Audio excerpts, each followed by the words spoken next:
फकीर से अमीर कैसे?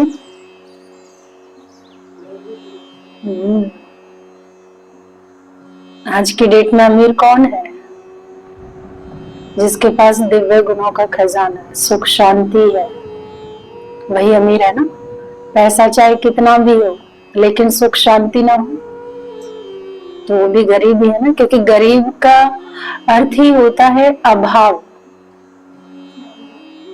हाँ, गरीब का अर्थ है कि अभाव, उसको कुछ चाहिए, परेशान है, अशांत है वो आत्मा, क्योंकि उसको कुछ चाहिए।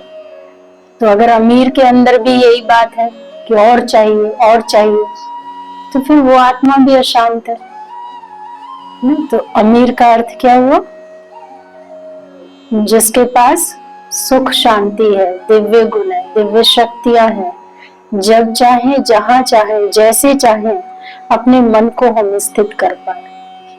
तो जो आज की डेट में जिसके पास मेडिटेटिव माइंड है, यानी वो अमीर है इस कलयुग के अंदर। यानी जो चीज संसार में किसी के पास नहीं और वो आपके पास हो, उसी को तो अमीर कहेंगे ना, है ना। अलग ही अनुभूति होती है ना, यानी उसकी जो कलेक्शन है वो कैसी होगी अमीर की।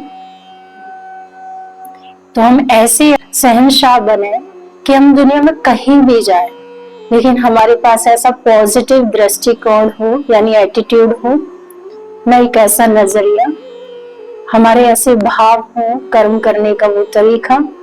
तो देखिए कितना अमीर, क्योंकि अमीर का जो चाल ढाल वो सब बता देता है कि वाकई में ये आत्मा कितनी रॉयल है। तो उसकी अमीर की आंख नहीं डूबती है कहीं। तो अगर मैं आत्मा दिव्य गुणों से भरपूर हूँ, मेरे पास वो शक्तियां हैं, तो फिर मेरी भी आंख कहीं डूबनी नहीं चाहिए ना। तो चाल ढाल हाव भाव सबसे कैसे लगे, जो बाबा हमेशा हमें ध्यान खिंचवाते हैं कि रॉयल संस्कार हमारे अंदर हो, रॉयल्टी वाले हो। तो रॉयल्टी तो इनर पर्सनैलिटी से आती है, और रूहानी पर्सनैलिटी से अगर हम देखें सारे संसार को, तो अलग ही आपका एक व्यक्तित्व निखर के आता है संसार को देखने का।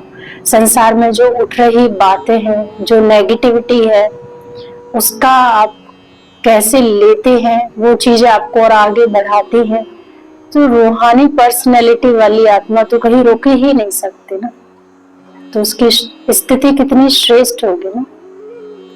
तो ऐसे अमीर बनो। अमीर का सुबह उठना कैसा होता है, रात को सोना कैसा होता है। तो ऐसी अंदर से कॉन्शियसनेस में एलिवेटेड आपकी कॉन्शियसनेस हो, ऐसा फील हो, कोई अभाव ही नहीं है जैसे लाइफ में ना। I am satisfied with my life, ऐसा फील हो आत्मा को। मुझे अब संसार की कोई चीज नहीं चाहिए। और उसके लिए तो फिर वो गीत भी है ना, पाना था सो पा लिया, अब बाकी क्या रहा। तो बहुत कुछ है हमारे पास में। अगर परवाह थी तो पार ब्रह्म में रहने वाले की थी, वो भी हमें मिल गया, तो फिर क्या चाहिए। तो ऐसे स्वमान अंदर से आए ना, नेचुरल आए।